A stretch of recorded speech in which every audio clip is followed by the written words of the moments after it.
Well, hello, everyone, and welcome to the Tenpenny Files. I'm your host, Dr. Sherry Tenpenny. The Tenpenny Files has daily conversations meant to inform and educate, not just to entertain.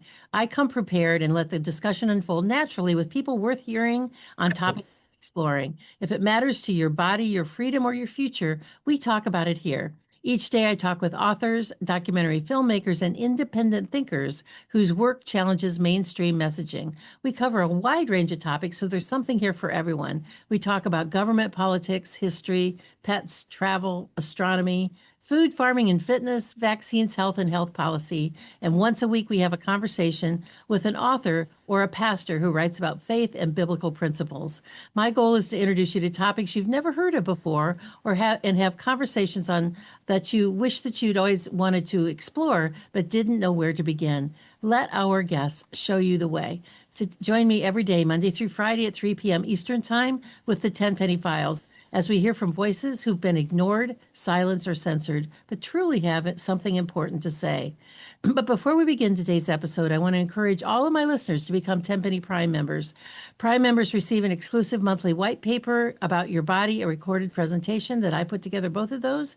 And once a month, we have an Ask the Expert masterclass. That's about 90 minutes. I bring in the best experts on the topics that I possibly can. We've been working our way through the human body because my goal is to let you learn a little bit more about your body, because if you know more about it, you're more likely to take care of it and better to learn how, why. We get one body for our whole life. We might have several houses and several cars, maybe even several spouses, but we get one body. So I'm hoping that you will learn more about that through our Tenpenny Prime membership. So visit Tenpenny Prime. Go to primembership.drtenpenny.com, primembership.drtenpenny.com to learn more. And one last thing, for those that have listening to us for a while, I started show the same way because we're continuing to grow, and I want all of our new members to know what we are talking about here. So welcome to the new listeners, and a great shout out and I'm thankful for our regular listeners. So let's get started with today's conversation. Today's conversation is with owner, writer, citizen journalist, and YourNews media, Sam Anthony, to talk about his site, yournews.com. There, I said that right that way. Sam, welcome so much to the Tenpenny Files. Thank you for being with us today. Oh, my pleasure to be here. Thank you for actually having me on your show. It's great to meet you. Thank you. So tell us about yournews.com and what makes your site different and unique from other news platforms that are out there, because there are a lot of them. You're swimming with some steep competition. It's completely unique, Sherry. The reason is it's scale. So, I don't need to sell you on the fact that the legacy media has a limited lifespan, right? I mean, newspapers have shut down, right? Radio and TV are now having problems. You just saw CBS just laid off 6% of its workforce. For those of you who don't know how many people just lost their jobs, 1,100. Wow. Okay. I mean, it's all across the board. And the reason is it's an antiquated product. A lot of people think they're going out of business because they've been lying to the American public, which by the way doesn't help. Okay. But the reason is it's no different than, the reason we don't get a horse-drawn carriage, right? Or the reason there's no buggy whip, or the reason that we don't send a telegraph. It's because somebody created a telephone.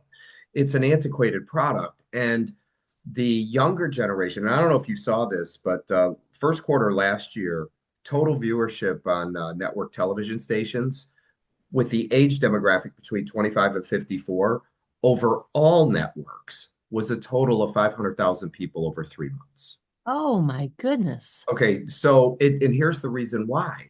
There's choices. So back in 1990, we had three or four choices. 1996 is when Fox came out, so you had CNN, ABC, NBC, right? Maybe one other one, MSNBC, and those were your choices. Do you know there's 61 million people that broadcast on YouTube? God knows how many hundreds of millions are on TikTok and Instagram. The point is you have choices. Somebody called me the other day from Ohio. It's one of our shareholders, and he sells cars. And somebody came in to lease a vehicle, and when he asked her what her occupation was, she was a TikToker.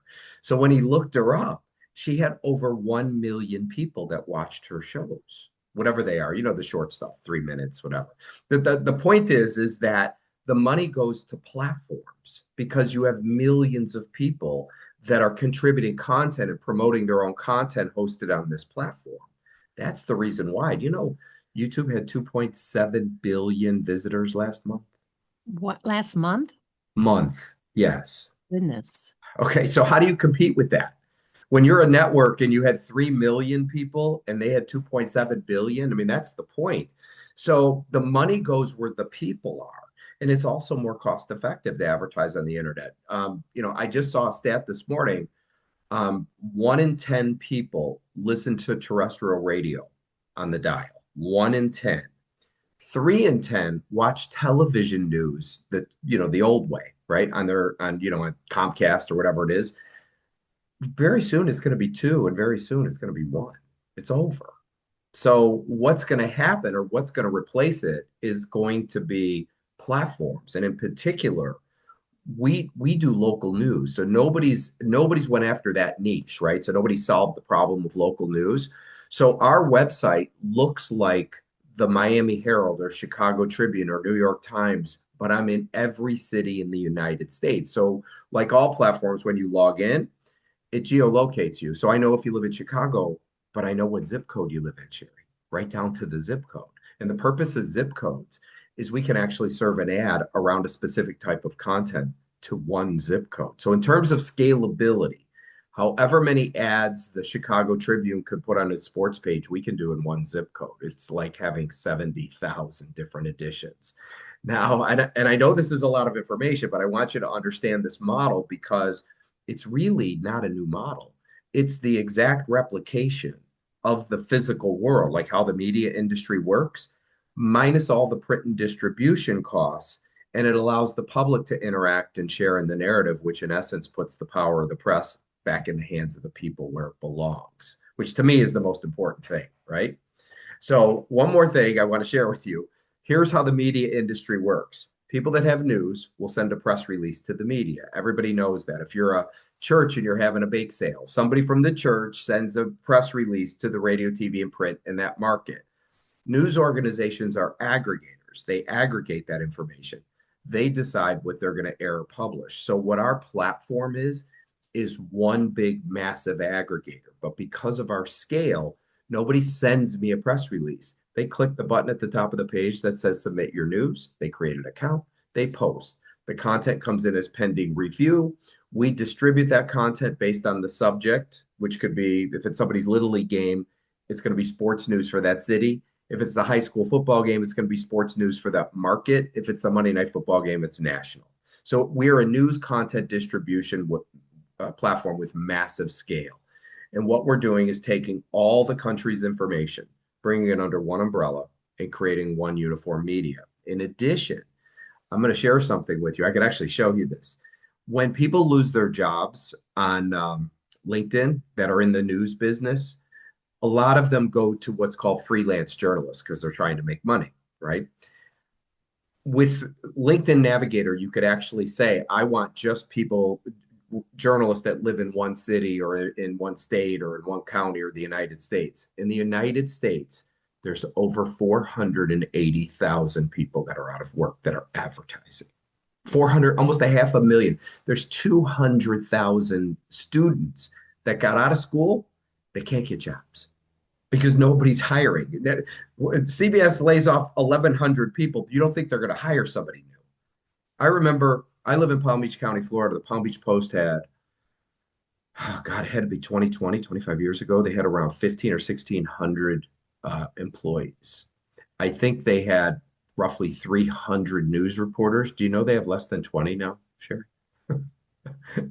What is that? Crazy.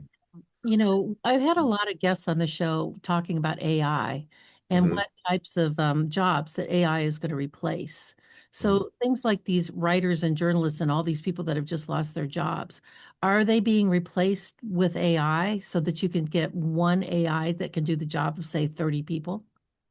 And that's a good question. And I hear that all the time. And the answer is no, not at all. And the reason for that is AI can only write a story that somebody else put out on the internet. If there was no information on the high school football game in your area, how could it possibly write a story? It can't. You need to have boots on the ground. Now, here for AI, what AI is going to do for the media industry is it's going to allow people that have never been to journalism school that could go out, cover an event, plug the notes into AI, and then have AI spit out a story because it writes better than them. And once they like it, once it becomes something that they think is representative of what the event was, they could then use that as their own. That's all it is a tool. So to think of it this way, how many people on YouTube you think went to broadcast journalism school? I mean, like, okay. I mean, the point is as the market decides. So you have literally 61 million people on YouTube, but none of them went to journalism school. Okay, for the most part. And yet you're either good or you're not good. Well, when it comes to journalism, I'm talking, not, written journalism, what's going to end up happening is the old guard's never going to survive. They can't stand what we do. They can't stand public interaction and the ability for the public to have a voice. It's all about controlling what information gets out there. And that's not the internet. So what you're going to see is because of all the distrust of the media, you're going to have somebody in your town, maybe your neighbor, that signs up to become a monetized news reporter on our platform. We call them citizen journalists, and you already know this person. They're just going to go to the school board meeting. They're going to cover that event and they're going to share that information with you, and you already trust them. That's where everything is all headed. I mean, my God, look at Nick Shirley. If you don't believe me, Nick Shirley. I mean, this is a kid, never went to journalism school. What is he, 26 years old, 27 years old? He's got a, what's that? 23. I think 23. Oh my God, he's even younger. And he's got a cell phone. He's not working for any radio station, any news or any newspaper, any television station, and breaks one of the biggest stories in the country. And there you go. That's where it's all headed because we can't count on them to do this. so. Is this the future of news, having citizen journalists, boots on the ground in all the cities looking for something of interest? Because, one of the issues that I find with YouTube is anybody that buys a microphone thinks they can do an interview and be a newscaster. And it does a couple of things. First, it dumps it down. And, Mhm. it's hard to find really quality shows with people that can speak articulately and deliver messages a certain way. And then the distribution, it gets a little spread out. And it's hard for the people that do a good job or do it regularly to rise to the top when you've got so much dilution. So Mhm. what does that really mean if everybody in a town becomes, and anybody in a town across the country becomes a citizen journalist? So you're not going to have everybody, but you're going to have people that say, you know what, this is what I want to do. And they're going to set up an account. They're going to create an account to become a news reporter on our platform. And the marketplace is going to decide, just like other platforms, whether they like their content or not. It's up to them to create a better product that people would be interested in. But the local news stories are still the same. I mean, you still have, the municipalities and who got arrested today or yesterday. And, you still have the bank robbery, the high school football game, all this, the local stuff in the community that's going on. But the difference being, sure, you don't have to wait and hope that a newspaper hires you. Mm. Okay, which by the way, they're not. Okay, they're all going out of business, but you could actually write about what your passion is. So, because our platform is so broad in scope, I have people that do restaurant reviews. I have people that go to local theater and do their theater critics. I have people that do movie reviews. I have people that do Formula One, Sherry, just Formula One. Not only do they do written news up to the event, but then they do a podcast on the show. Okay. Both. I mean, the same people. And so it's really whatever your passion is, and the marketplace is going to decide what content they like and what content they don't like. It's called the free market, and you're going to have to weed out the crap. I mean, there's 60 million active users on YouTube, but there's more people that have channels. Wow. More people that have channels? Oh yeah, you ever been to a channel? Last posting was 3 years ago. If you Oh, don't know why, it's because it wasn't because their bank accounts were too filled up and they couldn't keep the money, and they're like, "Oh, we can't hold anymore." It's because the marketplace weeded them out. how does your pay model work for these journalists and podcasters? So what happens is the content creators produce a story, the story gets submitted there, we have to approve it, and we're not fact checking anything, and I'm going to get into that because how could I possibly know what happened in a city council meeting in your town? It's impossible. The only thing a journalist has is their credibility, and you know this. And if you were to lie to your audience, how fast would it take for them to figure it out? There you go. And Okay. how much longer would they follow you? Maybe never. It would be over like that. But the way the ad model works is the content creator writes a story. Once it gets approved, they get email notification. They could share that stuff on their social media pages to the people that follow them already, right? And then every time that article opens, it takes the ads that are around the content, it gives them a percentage of the ad revenue it drops off into their account. It's no different than YouTube. It's no different than Facebook. It's no different than Rumble. It's all the same. And by the way, we do audio, video, or print, but we have display ads around the content, and the advertisers can target right down to a specific zip code.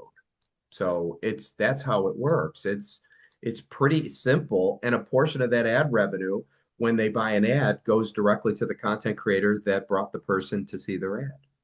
Do you have a censorship model? And the reason I'm asking the question is that I've been permanently banned from Facebook, PayPal, Podbean, somewhat on Instagram, and I've really been I can't censorship is not the right word. Completely banned, I think, from YouTube.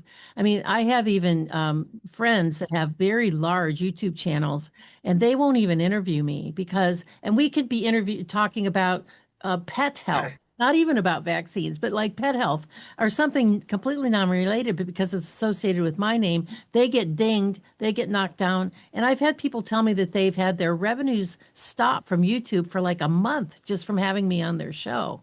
Does your news have any censorship capabilities like that? Well, to me, I think you need to have a free flow of information and let the marketplace decide, right? So the fact that they're censoring is actually a bad thing for them. It's a bad thing for Americans. It's a bad thing for the world. So, I'm of the opinion that you need to have a free speech platform. And even if I disagree with your opinion, that opinion should run. And if you're putting out information that's not accurate, and you're a journalist, you're either going to say, "Oh, I screwed up on this one," or if you're doing it intentionally, the public will let us know and we'll get rid of you. So no, I believe that everybody should have a voice and everybody should be heard. The difference is if you're putting out a story and you put your opinion in it, it goes right into opinions. News is who, what, when, where, why. That's it. Okay. So I don't need your opinion now. If you're right, if we're talking about the Super Bowl and you're putting your opinion in on who you think is going to, nobody's going to care. But when it comes to politics, here's what happened. Form your own conclusion. And I have so many journalists that have to sneak in their opinions, right? And then they say to me, "Why is it an opinion?" You look at the bottom. Look what you said. I mean, but no, the answer is no. We will be a free speech platform, and as long as you play by the rules, and those rules are just no slander, you don't need to do swear word. Yeah, but I mean, it's simple, and we'll let the marketplace decide what content they like. Sherry, I'm going to tell you something. Had two women that were out of Montana. That one of them was a conservative, and the roommate. She asked me for a roommate because I go, "Yeah, she's a liberal." I go, "Yeah, go ahead." Well, one was making a few grand a month and the other one was making a few dollars a month. And finally, she got reached out to me and said, "Okay, your audience doesn't like my content." I go, "No, they don't." I mean, because they read right through it. What you believe is not reality, at least not on this platform. You know, So, we've been talking about restarting another YouTube channel because we know that's where the eyeballs are and that's where people search and there's a lot of people over there. But mhm. we've been wondering if it's been going to be worth our time because every time we've tried it, we either get completely shut down or shadow banned so severely that it's not even worth our effort to be uploading videos and conversations like this onto a YouTube platform. Do you think that we're making a mistake by not trying to go over there on that platform, or would we be better off by doing it on your platform or other platforms that have that don't censor speech? So I can't really answer the YouTube thing because obviously if you went up there and you put all this worked together to get a new channel and they took you back down. It was a waste of time, but you're right. Everybody's there. Okay, so I want you to listen to this. YouTube has 61 million active channels. Rumble has 250,000. Wow. Okay. And Rumble filled the void of the people that YouTube kicked off, right? Because if YouTube wouldn't have kicked them off, there would be no demand for Rumble. That's So, true. but You're there. you are a content creator. And as we spoke earlier, what do content creators want? They want broader distribution and monetization. Okay. So they need to be everywhere. The question is, will YouTube allow you to come on? And that one I don't know. I would say that if they do, it would be absolutely worth it because you're getting a much broader reach. The problem is all the effort you put into it and then they take it down because for some reason they are stuck on censorship. They do not want a specific kind of content. And as I've seen, the content they don't want is the truth. Yeah. For sure. And they've got certain, and they still have, I mean, was named one of the disinformation dozen, and we still have a lawsuit going on with them because of how they demonetize and deplatform people in a really huge way. And so it's kind of interesting. And I had been building a Podbean channel, which is just a podcaster channel for the listener. It's just another channel where a lot of podcasts go. And I had been building it for 8 months. I put a lot of work into it. I was uploading it every day and writing the little descriptors and all the things that you do. And on the very day that I got an autoresponder email from Podbean that said, "Congratulations, you just reached 1 million downloads." On that very day, they wiped the account, shut it down, and banned me from their platform. It was right at the beginning of COVID. Wow. Yeah, on the very day that I got an autoresponder from them. And you would think, I mean, all platforms are looking for people that are popular where their content's being consumed. And the fact that they will take somebody like you that has that big of a reach and completely shut you down and get rid of you off the platform tells me that money is not their interest. It's not their motive. Yeah, and they and there was no reason. They gave me no reason and there was nobody to appeal to. It wasn't like on the Twitter days where you get a little check mark and you'd be off for 2 weeks and at least you could talk to somebody or they would point to you which piece of content they found offensive. None of that. Just poof, gone. See you Wow. the very day. It was like heartbreaking because it was so much work to get there. So Yeah. you really believe that your site is going to put the power back into the people. And how does Mhm. that, doing all those boots on the ground local stories, how does that differ from other just community bulletin boards? It's scalability, Sherry. So, you could have a community bulletin board for any city in America, right? Brooklyn, New York, or Schaumburg, Illinois, or Minot, North Dakota. There's no scale to it. Okay, so anything that's on the internet, it has to have scale. So Facebook wouldn't work if it was just for one city, right? It wouldn't. And so you need scale. And the problem that the newspapers face is without the physical print, their websites have no scalability because internet ads are literally fractions of pennies compared to what they were getting. That's the reason.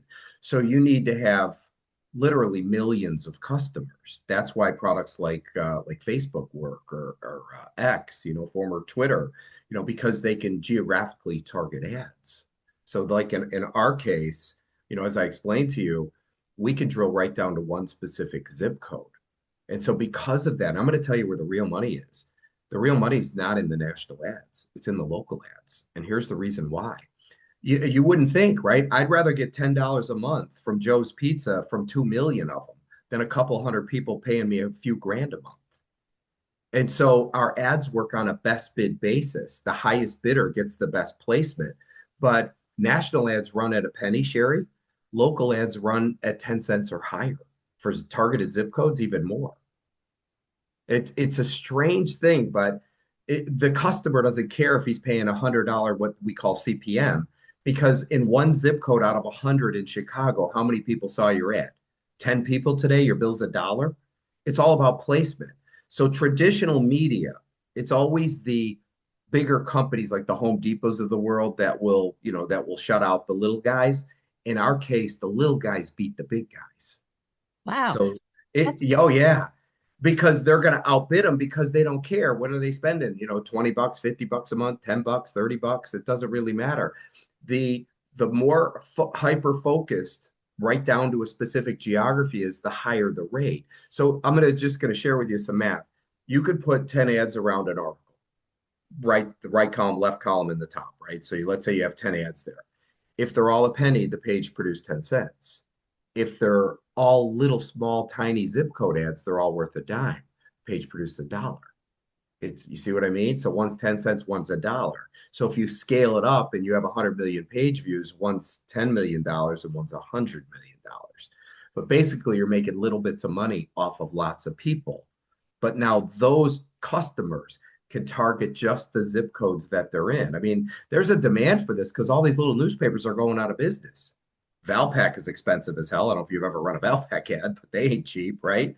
So this becomes a place to run ads around specific types of content and to target a specific geography. So if you sell golf clubs, you want to be around golf content. But if you sell pots and pans, you want to be around cooking related content. If you sell some medical equipment or health related stuff, you want to be around shows like what you do. Yes. Right? Yes, that makes a lot of sense. This is really exciting, really. It's really exciting to get this information out you obviously have a lot of content creators already, but there's always more. And so it's really good to get it out to a broader audience. So this is a good place to take a short break to hold Okay. that thought right here. So we're going to hear from sponsors from AmericaOutloud.news.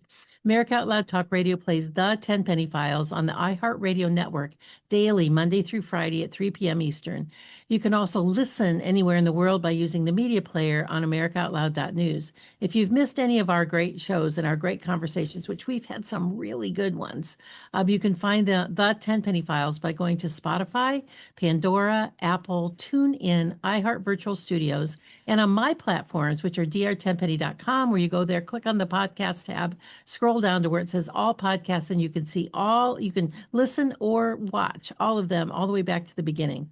And we also post them on our Substack, which is dr10penny.substack.com, which has no paywalls. I don't believe in paywalls. If I'm going to spend the time to write an article, I want you to read it. I'm not going to make you pay to read it. So please sign up. It's free. Comes out every other week. We also have a Substack that's 10 Penny Walk with God that comes out every other Sunday. Because there's so many great books and documentaries and so little time to read and to watch.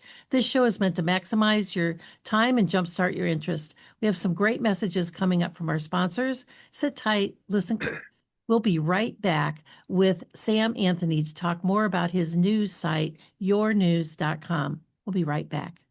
Zeolite is a detox spray. We work specifically with a company called Touchstone Essentials. They are an incredible company. We've been working with them now for several years. And zeolite is a mineral that goes through your body like a one-way basket. It will clean out heavy metals such as arsenic and mercury, aluminum, cadmium, and it hooks onto those metals from a one-way perspective. So once it's bound, it goes out through your urine or your stools and doesn't get redeposited in other places. Everybody needs to have a detox product in their life, and this one is so easy to use and it's so safe. You can take it when you're pregnant, you can take it when you're nursing, you can give it to little children, you can even give it to infants, and quite frankly, I give it to my dog. I actually put a little bit of the zeolite in his water because until we all stop living in a toxic world, we all need to get some of those extra toxicities out, the heavy metals, the persistent organic pollutants, the things that are floating through the air, the different things that we come in touch with in our environment. And we are a big fan of zeolite from Touchstone Essentials. We've been a big fan of their products for several years. Go to dr10penny.com/detox to get your first bottle of zeolite spray for $50 off. Well, only when the government bows to the people will America become great again. This is Malcolm Out Loud here.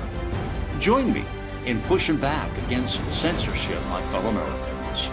Right at the top of AmericaOutloud.news are the words, many voices, one freedom, united in the First Amendment. Now is our time, my fellow Americans. AmericaOutloud.news, liberty and justice for all. Well, welcome back, everyone. Thank you so much for being here. Today's conversation is with journalist and owner of Your News Media, Sam Anthony, talking about his news site, yournews.com, which is a massive site all across America. Let me tell you a little bit more about our guest. Sam Anthony is an online media entrepreneur and founder and CEO of Your News Media Group. With more than 2 decades of experience in digital publishing and media technology, he has focused his career on developing platforms that challenge traditional centralized news models. Early on in the evolution of the internet, Sam Anthony recognized that online technology decentralized journalism and allow individuals to publish news directly from their own communities. His technology is designed to support citizen journalism and encourage them to report information organized by geographic areas across the United States. Through his work with Your News, YourNews.com, Sam Anthony advances a hyper-local reporting model, returning the power of the press to everyday citizens, which is kind of where we should be, particularly now, isn't it, Sam? Welcome Oh back my to the God. show, and let's talk more about that. Yes, thank you. And yes, this is what media was intended to be. So back in the mid 80s, there was over 500 independent news outlets. Sherry, 500 independent outlets. Today there's 6. Yeah. And therein lies the problem. So remember the video years ago with St. Clair Broadcasting where they had all the TV saying the same thing at the same time, a threat to our democracy, right? Well, one guy from corporate sent that to all the markets, right? That's how it works. It was a message. I mean, it wasn't an accident. Everybody was just reading off a teleprompter. And so that's called centralized news. And so you really have one entity that's controlling everything. And therein lies the problem because it's easier for the government to control 6 people than it is to control 500. Okay. And obviously they did because look at the narrative. I mean, did you ever in your life think that we were gonna have the tech giants kick off people that were telling the truth? Did you ever think the media was going to lie through their teeth and be reporting things that were completely false narratives that were coming from the government? Did you ever think this was going to happen? No, because we think about historically and as part of our government, as the media is the fourth branch of government that's supposed to be neutral, but really kick out the lies and dig down and do investigative reporting, which they don't do at all anymore. They just, Mm-mm. it comes through their fax machine of what they're supposed to read from their teleprompter is kind of it. And I think that, President Trump, particularly in his first round, really set the stage for that with constantly pointing his fingers at the people in the back. You guys are all lying back there. I see your little red lights on. I know you're recording. You guys are the bad news. And I think that that's where some of the mistrust came in. And I say mistrust, meaning that people started looking at it and going, he's right. They're not telling the truth. And they're all just saying the same thing. They're just a mouthpiece of the government rather than being the fourth arm of government, trying to keep things between the other 3 branches in check. And I think that what you're trying to do is to bring that back to the people. Well, it's what the people want, right? Exactly. So it's not like I'm trying to force something down their throat. I mean, the people want to know the truth, and it's an evolution here because the time we're in right now, the legacy media, is going through what I would consider kind of a really hard time because of all the other options that are out there. And the younger generation just doesn't consume news the way people my age consume it. I grew up watching network television, right? My kid doesn't even have a TV. Everything he gets is on his phone. And there you go. And so you have to adjust to the times, and they're just not going to be able to do it. So as their audience is diminishing, you have, and by the way, I don't know if you know this, the average age of people watching cable news, do you know what it is? It's No. 72 or 73 years old. Wow. Okay. And what does the average person live to? 85? Okay, more like 78, 79. Call it 80. Women are like a year or two older than men. But here's the point. I've been saying we have 5 years. I'm not saying it anymore. I think we got 2, maybe 3 max. None of them will exist. So if you're a CEO of Mhm, CBS or CNN or MSNBC, mhm. what are you trying to do to keep your business alive? I wouldn't know. They have no idea what to do. I mean, these are big behemoths with thousands of employees, and they have no idea what to do. It's kind of like, when Alexander Graham Bell created the phone, the product everybody was using was the telegraph. So they had telegraph networks set up all across the United States. If you were the CEO of that telegraph network, what do you do when this guy creates the phone? Right? I mean, you just go, okay, basically we're stage 4 cancer. You could just start counting the days and eventually it's gone. There's nothing these guys are going to be able to do. They're not going to get on the internet because YouTube's already dominated the video world, right? I was going to say Twitter, but it's X dominates the microblogging. Facebook dominates your Facebook type market. You're not going to compete with any of these behemoths, right? The only one that's left is the local news, and nobody's done that. So we currently have little more than, I think last I checked was 5,765 news reporters. Let me say it again, 5,700, which sounds like a lot. There's 20,000 cities, Sherry. Wow. I'm guesstimating we could have 50 people a city because not everybody's going to be reporting on the same thing, right? I mean, I looked it up one day. I think Maricopa County has like 80 high schools in just one county in the United States. 80 high schools. You know how many high school sports are going on at any given time, right? One person can't cover all that stuff and all the different games, whether it's volleyball, soccer, baseball, basketball, football. So, we're talking about bringing on 1 million news reporters in just the United States. There's your scale. So none of these people, and going back to your question, I don't think they're going to do anything except just ride the horse until it dies, honestly. And that's all they really can do. They're kind of milking it for everything they can get. But what's going to come out of it is going to be a citizen powered press like what we do that truly puts the power of the press in the hands of the people. We're going to go through hiccups where we're going to have content come in that people shouldn't be posting, and we're going to have to weed through all that stuff. But I'm sure they had the same thing on YouTube. As a matter of fact, they still do, and they get rid of those are called the good guys, right? We got to get these people. They're telling the truth. We got to get rid of them. Can't have that stuff. Not on this platform. Very good. That's true. How many employees do you have? Not many. So we have a team of about 6 people. Oh my. And so wait, it gets better. We bring in over 2,000 articles a week and growing. 2,000 news stories. I'm like AP, and all this stuff flows in and then gets disseminated out, and we're just publishing it to the locales that it needs to go to. So when it comes in, we have to look at it not for validity, but I'm going to tell you the real reason why. It's because everybody that submits their kids' Little League game thinks it's front page national news. Okay, so it doesn't matter what this, oh, that's front page. That's front page. So you have to back them down and you have to put it in the proper category because remember, when advertisers are buying ads, they want their ad to appear around the content that's relevant to their product. Again, if you sell golf clubs, you want to be around golf content.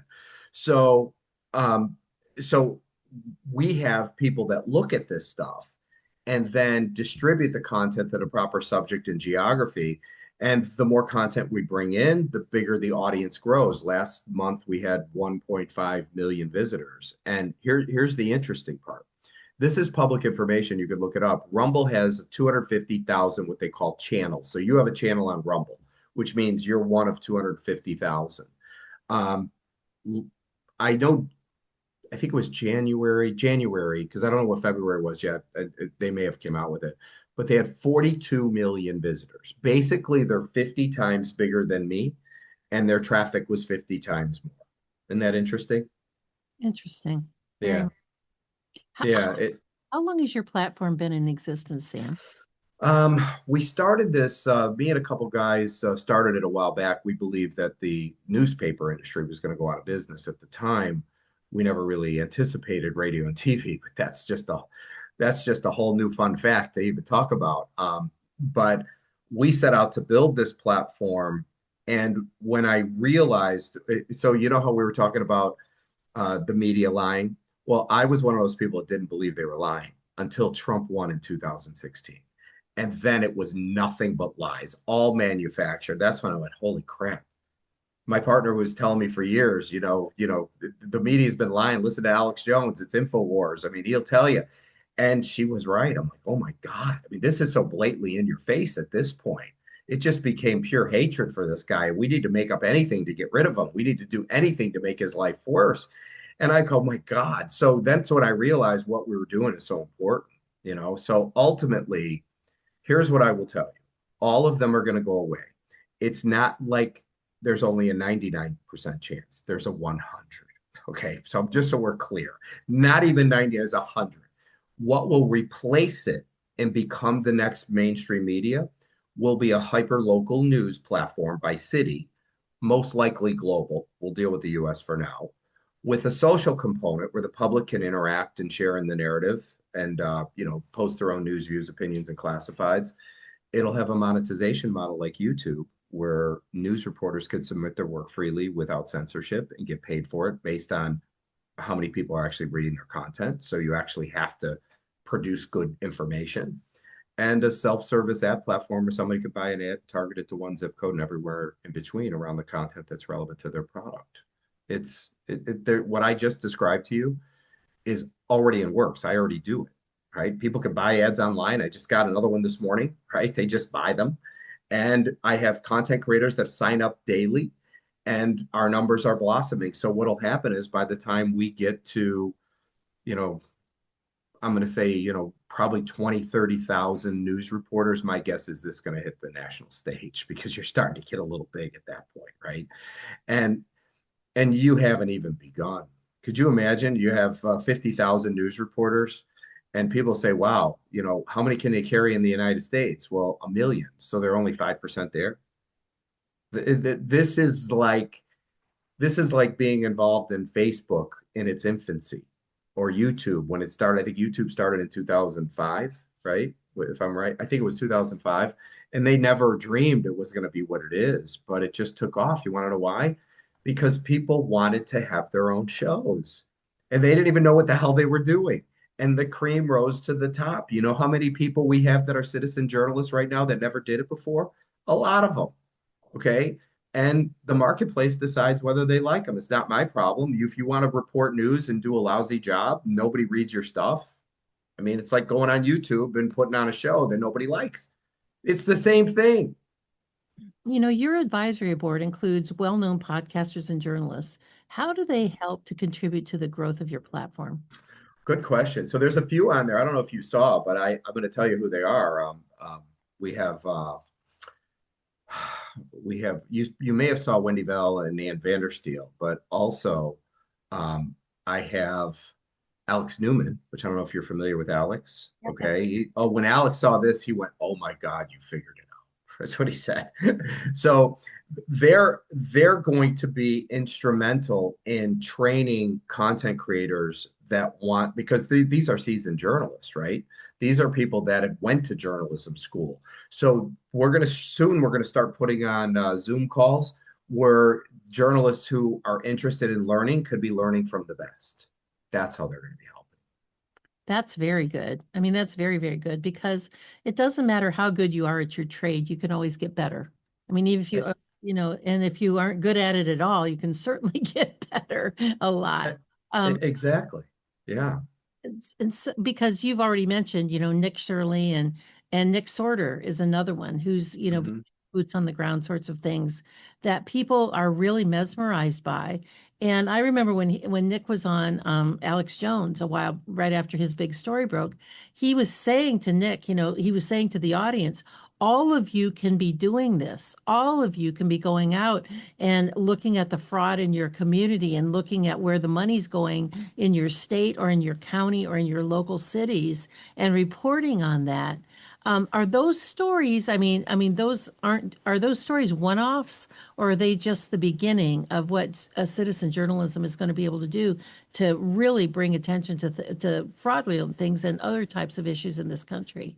So, Sherry, you're talking about things that gain national attention, but I have right now hundreds of local news stories of fraud that's going on, but Wow. in local markets that have no relevance to you if you don't live there.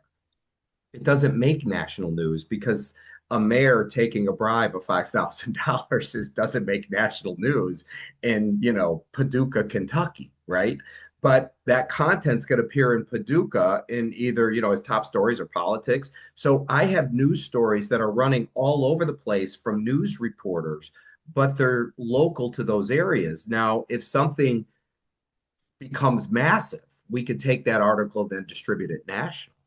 But yeah, I've got hundreds of them. So as we keep onboarding news reporters, the cream will rise to the top. You will get people out there that are investigating local stuff that you won't see that because you don't live there. But to those people, it's important. That's where this is all headed, right? This is why what I do is so important. By the way, the reason we're in the mess we're in today is because of the media. You know that, right? Because if the media was reporting the truth on everything that happened with the Bidens, with Hunter Biden, with all that stuff, none of this stuff would have existed. The fact is not only did they allow it, they helped to make sure it happened, Yeah. right?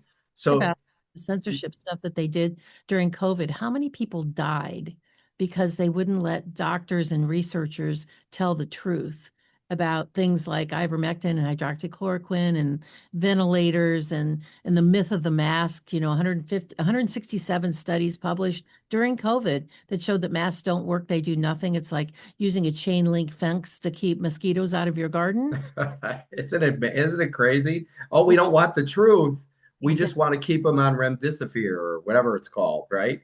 And we want to kill more of them. It's a shame we had to go through this, but I'm a firm believer that as the legacy media goes away, it's going to give rise to a decentralized news platform, which is what we do, which puts the power of the press in the hands of the people. And I think you're going to have a lot of people like, Nick Shirley and Nick Sorter that come on our platform, that start reporting local news in their community. I mean, just look, the Minneapolis thing was really a local story that gained national attention because of the size of the numbers. That was Exactly. the if it was a couple $100,000, it would have never made national news. But when you're in the 19 billion, it makes national news because it's just crazy. But it also shed light on the real problem. That's not the only place it's happening. It's happening all over the place. And this is why we're $38 trillion in debt. Is this is just it's horrible, but at least we're shedding light on it. And what I see, somebody asked me a question about 3 weeks ago. They said, "Are you afraid if the pendulum swings?" Because imagine me having 100,000 news reporters. I mean, I'm a real force to be reckoned with at that point. They said, "Aren't you afraid that you're going to be shut down?" If the liberals get in, I said, "They'll never shut me down. 99% of my news is the bank robbery, the car crash, the city council meeting, the high school football game. They're not going to shut that down. Here's what they're going to do. How many people are on the site? 10 million. And we can send our own news reporters to report. Yeah, they're going to sign up, create accounts, and they're going to start reporting. You know what I'm going to do? I'm going to let them. Want to know why? Because the people are going to read right through it. It's exactly what's going to happen.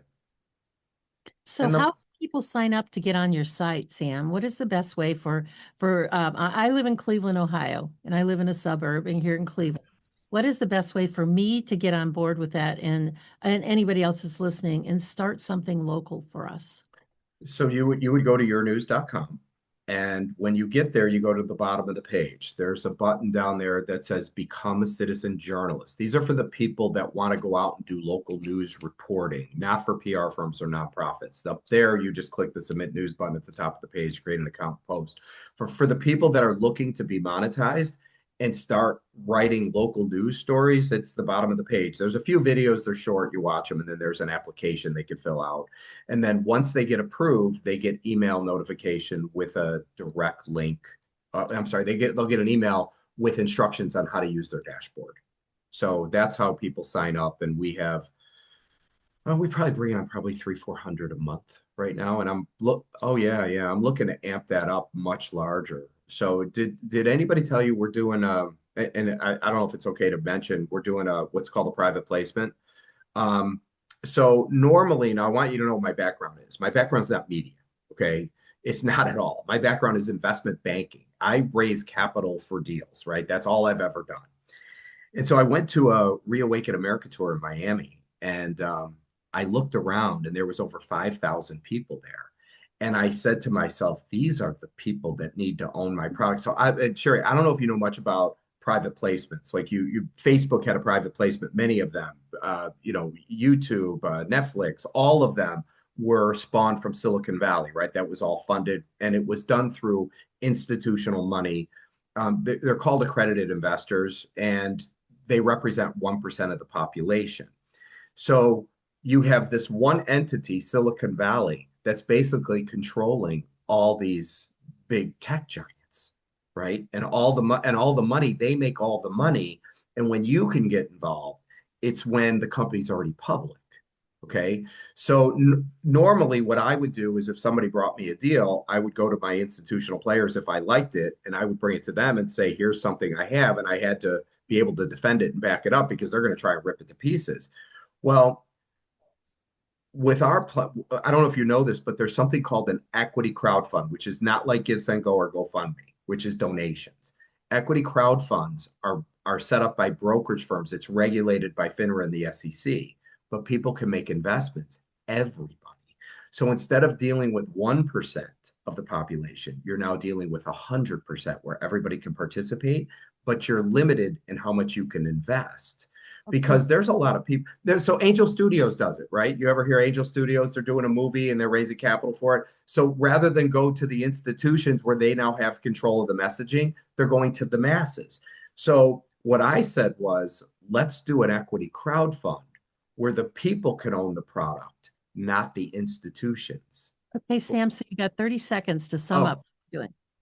Oh, you got it. So if anybody's interested, we're always looking. You go to YourNews, go to the bottom. There's a button out there that says invest. You could read about it and you could watch a video. If you like what you hear, you could actually make an investment and spend $200 and anywhere in between. That's it. That's awesome. That's really, and I will put that in the show notes below because that's really, really important because I agree with you that this is like at the very beginning of where this is going to grow. This is where the media is going. This is where all of us are going. So, Exactly. so I want to thank you so much for being with us today, Sam. I wish we had a couple of more hours to talk about this because it's so interesting and everybody needs to get involved, but we're short on time for today. So I want to thank everybody for being here. Thanks for listening. Thanks for watching and sharing this. And we'll see you tomorrow or the next time right here on the 10 Penny Files, 3 p.m. Eastern, Monday through Friday. Have a great day, everybody. Goodbye and God bless.